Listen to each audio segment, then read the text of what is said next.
जिल्ह्यासह परिसरातील कृषी उत्पन्न बाजार समित्यांमध्ये तुरीच्या दरात गेल्या काही दिवसात लक्षणीय घसरण झाल्याचे स्पष्ट झाले आहे। 30 जानेवारी रोजी तुरीला सर्वाधिक म्हणजेच 9,125 रुपये प्रति क्विंटल असा कमाल भाव मिळाला होता। मात्र 4 फेब्रुवारीपर्यंत हा दर सुमारे 1,000 रुपयांनी घसरल्याचे बाजार आकडेवारीवरून दिसून येते।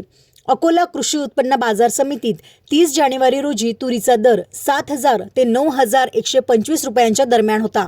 त्यानंतर 2 फेब्रुवारीला कमाल दर 9,050 रुपये तर 3 फेब्रुवारीला तो 8,650 रुपयांवर घसरला।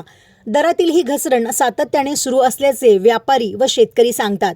खामगाव समितीत 30 जानेवारी रोजी तुरीला 9,150 रुपयांचा कमाल भाव मिळाला होता।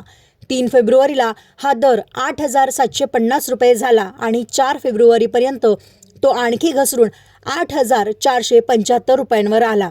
सरासरी दरातही घसरण नोंदवली। वाशिम बाजार समितीत नवीन तुरीचा दर 8,600 रुपयांवरून 8,100 रुपयांपर्यंत खाली आला, तर जुनी तूर 8,205 रुपयांवरून 7,740 रुपयांवर घसरली।